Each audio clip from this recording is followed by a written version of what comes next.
ارے اس نے کہا جتنا میں کہتا ہوں اتنا کر، تو جا کے وہاں سے پیسے لا۔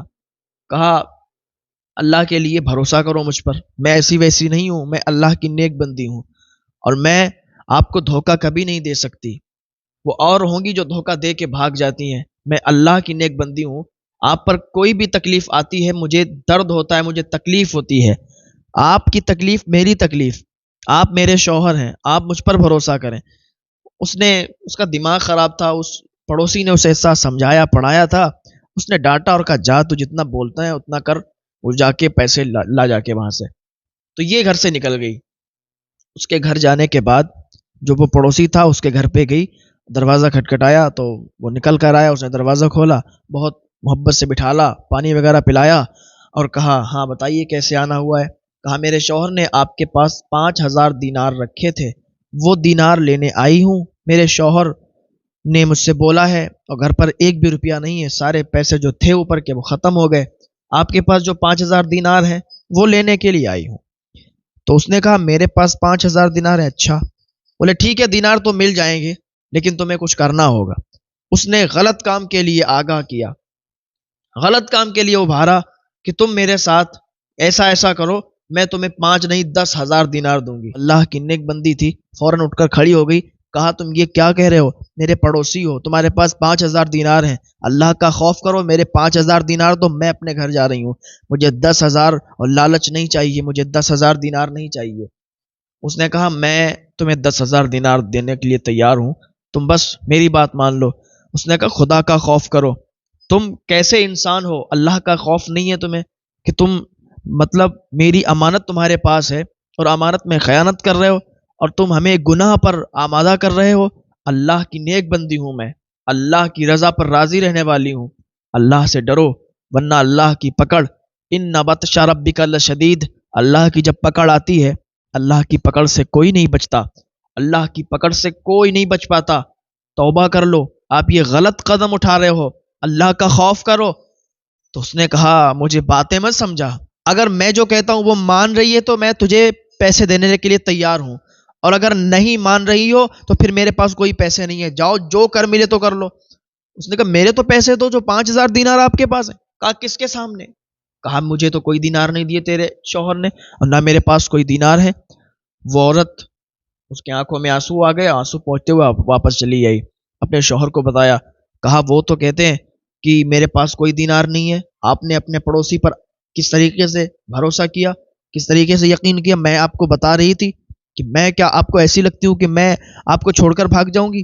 ارے کچھ تو شرم کرو آپ نے مجھ پر بھروسہ نہیں کیا، ایک پڑوسی پر بھروسہ کیا، دیکھو اس نے کیسا دھوکہ دیا، وہ دینار دینے کے لیے تیار نہیں ہے۔ اب کہا کیا کریں؟ کہا اب کچھ مت کرو، آپ بولو مت، جو کروں گی میں کروں گی، جاؤں گی بادشاہ کے پاس اور فیصلہ کرواؤں گی۔ یہ عورت بادشاہ کے پاس چلی گئی۔ بادشاہ ایک نیک دل سچا انسان تھا اور رعایا پر بہت ہی زیادہ شفقت کرنے والا، رعایا کے ساتھ ظلم اس کو برداشت نہیں تھا، تو وہ بادشاہ کے پاس گئی تو اپنا سارا دکھڑا بادشاہ کو سنایا۔ بادشاہ سلامت، میرے ساتھ اس طریقے سے یہ ہوا ہے، میرے 5,000 دینار ہیں میرے پڑوسی پر اور وہ زانی ہے، عیاش ہے، چور بھی ہے، ہر گناہ ہر جرم اس کے اندر موجود ہے۔ میرے شوہر کو اس نے پہلے بہلایا، اس نے بہکایا، میرے خلاف کیا اور 5,000 دینار لے کر بیٹھ گیا۔ جب میں اس کے پاس لینے گئی دینار تو اس نے غلط کام پر مجھے آمادہ کیا، لیکن میں اللہ کی نیک بندی ہوں، میں اس کی بات پر راضی نہیں ہوں، تو اس نے مجھے واپس کر دیا۔ کہا اگر میری بات مان رہی ہے تو میں تجھے دینار دینے کے لیے تیار ہوں، بات نہیں مانے گی تو میں دینار نہیں دوں گا۔ تو میں پھر قاضی کے پاس گئی کہ شاید قاضی میری بات مان لے اور میرے دینار دلوا دے۔ قاضی کے پاس گئی تو قاضی نے بھی مجھے غلط کام کرنے پر آمادہ کیا اور کہا کہ 5,000 نہیں میں تمہیں 10,000 دینار دوں گا کہ تم بس میری بات مان لو۔ تو اس نے بھی میرے ساتھ غلط کام کرنے کا ارادہ بنا لیا تھا اور مجھے آمادہ کر رہا تھا، لیکن میں اللہ سے ڈرنے والی ہوں، اللہ کی رضا پر راضی رہنے والی ہوں، میں کوئی ایسے آوارہ قسم کی عورت نہیں ہوں۔ بادشاہ سلامت آپ کے پاس آئی ہوں کہ آپ فیصلہ کیجئے، مجھے میرے 5,000 دینار دلوائیے اور قاضی اور میرے پڑوسی کو آپ سزا دیجئے۔ بادشاہ نے قاضی اور پڑوسی کو بلایا اس کے، اور قاضی سے پوچھنے لگا کہ تو بتا کہ تجھے فیصلہ کروانے کے لیے بٹھایا گیا ہے یا یہ سب کام کروانے کے لیے؟ تو قاضی بول نہ سکا، اس کی گردن نیچے جھک گئی۔ اس کے پڑوسی کو بلایا گیا، اس کے پڑوسی سے کہا گیا کہ تو نے اس کے 5,000 دینار لیے اس کے شوہر سے، جب یہ تیرے پاس دینار لینے آئی تو تو نے غلط کام پر اسے آمادہ کیا۔ تو وہ اس طریقے سے بولنے لگا کہ ارے بادشاہ سلامت، یہ کون ہے؟ میں تو اس کو نہیں جانتا، یہ کون عورت ہے اور یہ کیا الزام لگا رہی ہے؟ بادشاہ نے کہا تو اس کو نہیں جانتا؟ کہا بادشاہ سلامت میں تو نہیں جانتا، اس کو میں نے کبھی دیکھا نہیں، اور یہ غلط الزام لگا رہی کہ میں نے اس کے شوہر سے 5,000 دینار لیے، اگر ہے کوئی گواہ تو دکھائیے۔ تو وہ عورت بولی کہ بادشاہ سلامت کوئی گواہ نہیں ہے، کسی کے سامنے نہیں دیے گئے، یہ تو چپکے سے اس نے لیے ہیں، اور کوئی تھا ہی نہیں، میں بھی نہیں تھی، اس لیے کہ میرے شوہر نے چپکے سے اسے دیے، اس نے بہکایا میرے شوہر کو۔ تو بادشاہ نے کہا دیکھ ابھی تو جرم قبول کر لے، تیری سزا کم ہو جائے گی، بعد میں اگر پتہ چلا تو پھر تجھے بہت زیادہ تکلیفوں کا سامنا کرنا پڑے گا۔ اس نے کہا بادشاہ سلامت آپ اگر نہیں مانتے ہیں تو میرے محلے میں جا کے پوچھ لو کہ میں کیسا شریف انسان ہوں، آپ نہیں مانتے ہو تو کسی سے جا کے پوچھ لو کہ کبھی میں نے اس کی 5,000 دینار نہیں لیے اس کے شوہر سے، یا اس سے کسی سے نہیں لیے، نہ ہی یہ میرے گھر کبھی مانگنے کے لیے آئی ہے، اگر آئی ہے تو پھر محلے والے بھی موجود ہیں، گاؤں والے بھی موجود ہیں، دیکھا تو ہوگا کسی نے۔ تو اس نے اس طریقے سے اپنی بات کو جو ہے ظاہر کیا کہ بادشاہ سمجھ لے کہ میں بے قصور ہوں۔ تو اس نے کہا اچھا ٹھیک ہے، تو قصور بار نہیں ہے، تو بے قصور ہے؟ کہا جی حضور، مجھ پر غلط الزام لگایا جا رہا ہے، میں ایک شریف انسان ہوں۔ بادشاہ نے کہا ٹھیک ہے، تم دونوں کو باعزت بری کیا جاتا ہے۔ وہ دونوں چلے گئے، عورت مایوس ہو گئی، آنکھوں میں آنسو لے کر واپس آئی۔ بادشاہ وزیر کو بلاتا ہے، اور بلانے کے بعد کہتا ہے کہ جاؤ اس کے یہاں اور اس سے کہہ دو جا کے کہ بادشاہ نے تمہیں یاد کیا ہے، رات کے ٹائم وہ بادشاہ سے مل لے جا کے۔ وزیر گیا، جانے کے بعد کہا کہ ایسا ہے کہ تمہیں بادشاہ نے طلب کیا ہے، رات کے ٹائم بادشاہ سے مل لینا جا کے۔ جب اتنا اس نے سنا تو وہ ڈر گئی، کہا لگ رہا بادشاہ بھی ایسا ہی ہے، بادشاہ بھی اسی طریقے کی کوئی ڈیمانڈ کرے گا۔ وہ بڑا ڈر گئی، کانپنے لگی۔ وزیر چلا گیا، لیکن اللہ پر بھروسہ کرتے ہوئے وہ چلی گئی بادشاہ کے پاس، کیونکہ معاملہ بادشاہ کا تھا، کوئی عام انسان کا نہیں تھا۔ بادشاہ کے پاس گئی، جانے کے بعد کہنے لگی بادشاہ سلامت آپ نے مجھے یاد کیا؟ تو بادشاہ نے کہا ہاں میں نے تمہیں یاد کیا۔ بادشاہ نے سارے لوگوں کو باہر جانے کا حکم دے دیا۔ جب سارے لوگوں کو باہر کیا تو یہ ڈر گئی، کہا بادشاہ کچھ کرے نہیں۔ تو جب ڈری تو اللہ کی بارگاہ میں اس نے فریاد کرنا شروع کر دیا، اے پروردگار عالم مجھے تمام خرافاتوں سے بچا لے، اے مولا میری حفاظت فرما۔ اس طریقے سے دعا کی تو بادشاہ نے جو جملے کہے تو اس سے پھر اس کا جو ڈر تھا بالکل ختم ہو گیا۔ بادشاہ نے کہا دیکھو بیٹی ڈرو مت، میں انصاف کروں گا، اور اسی لیے میں نے تمہیں یہاں بلایا ہے۔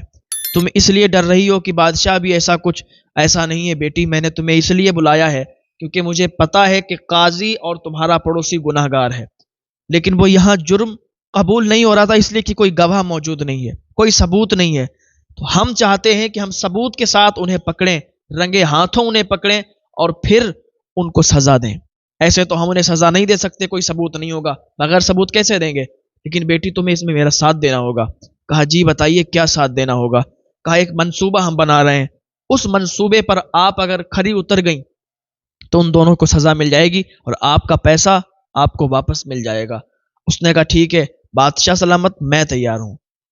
تو وہ عورت تیار ہو گئی، کہا ٹھیک ہے، اس کو منصوبہ بتا دیا گیا یہ کرو۔ تو اس نے کیا کیا، گھر پہ گئی، دوسرے دن اس نے ایک دعوت کا انتظام کیا، اس نے کھانا بنایا، بہترین کھانا بنایا، اور سب سے پہلے قاضی صاحب کے پاس گئی۔ جب قاضی کے یہاں گئی تو قاضی نے اسے بھگایا، کہا نکل یہاں سے، پھر آ گئی تو میرے یہاں پہ مجھے پھنسانے کے لیے آئی ہے، کوئی منصوبہ لے کے آئی ہے؟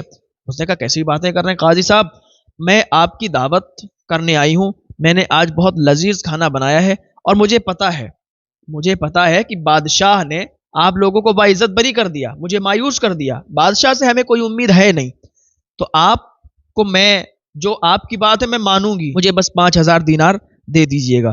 اسی لیے تو میں آپ کے پاس آئی تھی کہ 5,000 دینار مجھے مل جائے، آپ تو 10 دینے کے لیے تیار تھے، لیکن آپ مجھے 5,000 دے دینا، میں ہر بات کرنے کے لیے راضی ہوں، جو بھی آپ کی بات ہے، جو بھی آپ مجھ سے کہیں گے میں راضی ہوں، آپ میرے گھر چلیے، کھانا کھائیے، جو بھی آپ چاہتے ہیں میں کرنے کے لیے تیار ہوں۔ قاضی راضی ہو گیا، کہا ٹھیک ہے میں آ جاؤں گا۔ پھر یہ فوراً اس کے گھر سے نکل کر اپنے پڑوسی کے گھر گئی، جانے کے بعد وہاں جب پہنچی تو قاضی تو بہت دیر کے بعد مانا تھا، اس کی دعوت کو قبول کیا، لیکن اس نے دیکھتے ہی کہا مجھے امید تھی کہ تو واپس ضرور آئے گی، بادشاہ سے بھی تجھے کوئی امید ہے نہیں؟ اس نے کہا ٹھیک کہا آپ نے، بادشاہ سے مجھے کوئی امید نہیں ہے، بادشاہ نے تو تم لوگوں کو باعزت بری کر دیا، تو پھر میں کیوں ان سب جھمیلوں میں پڑوں؟ میں اس لیے تمہارے پاس آئی ہوں کہ میں تمہاری بات ماننے کے لیے راضی ہوں، تم 10,000 نہیں مجھے 5,000 دینار دے دینا۔ کہا ٹھیک ہے۔ کہا بتاؤ؟ کہا بات یہ کہ جو تم چاہو گے میں کروں گی، بس میرے گھر دعوت ہے، آپ آ جاؤ اور جو بھی تمہاری مرضی ہو تم وہ دیکھنا۔ کہا ٹھیک ہے۔ سب سے پہلے اب وہ گھر پہ گئی، جانے کے بعد کیا دیکھتی ہے دروازہ کسی نے کھٹکھٹایا، اس نے کھولا تو قاضی تھا۔ قاضی کو اس نے اندر ایک کمرے میں لے گئی، وہاں پر قاضی سے کہا کہ آپ اپنا شاہی لباس اتار دیجئے اور سادہ سا لباس پہن لیجئے۔ وہ اپنا شاہی لباس اتار رہا تھا اور سادہ والا لباس پہن ہی رہا تھا کہ کسی نے دروازہ کھٹکھٹایا۔ قاضی نے کہا دیکھو کون ہے؟ جب وہ گئی تو وہی پڑوسی تھا، اس کو وہ دوسرے والے کمرے میں لے گئی، وہاں پر اس نے کہا کہ تم جو یہاں پر ریلیکس کرو اور میں کھانا وغیرہ لاتی ہوں۔ دونوں بالکل، وہ اس کمرے میں تھا، وہ اس کمرے میں تھا، اور دونوں کو پتا نہیں کہ اس میں وہ ہے اس میں وہ ہے۔ اتنے میں ہی کسی نے تیزی کے ساتھ دروازہ کھٹکھٹایا تو اس نے بھاگ کے دوڑ کے دروازہ کھولا، کیونکہ اس کا پہلے سے ہی منصوبہ تھا۔ جب دروازہ کھولا تو بادشاہ اور کے سپاہی تھے، بادشاہ اور اس کے سپاہی جیسے گھر کے اندر داخل ہوئے تو یہ قاضی بھی نکلا فوراً باہر اور وہ پڑوسی بھی اپنے کمرے سے باہر نکلا۔ دونوں جب وہیں گھر پہ ملے بادشاہ کو تو بادشاہ نے اپنے سپاہیوں کو حکم دیا کہ فوراً ان کو پکڑ لیا جائے۔ بادشاہ نے کہا کہ ہم پہلے بھی جانتے تھے کہ تم گنہگار ہو، تم نے اس عورت کے ساتھ ظلم کیا ہے، لیکن ہم ثبوت کے ساتھ تمہیں رنگے ہاتھ پکڑنا چاہتے تھے۔ بادشاہ نے ان دونوں کو پکڑوایا اور ان کو کڑی سی کڑی سزا دلوائی۔ بادشاہ نے اس کے 5,000 دینار بھی دلوا دیے اور دعائیں دیتے ہوئے واپس ہو گیا۔ تو یہ ہوتے ہیں اللہ والے جو انصاف کرتے ہیں، جو نیک ہوتے ہیں، اللہ کی رضا پر راضی رہتے ہیں۔ بات یہ ہے کہ آپ اللہ کی رضا پر راضی رہیں، دنیا آپ کا کچھ بھی نہیں بگاڑ سکتی۔ آپ سچے رہیں، نیک رہیں،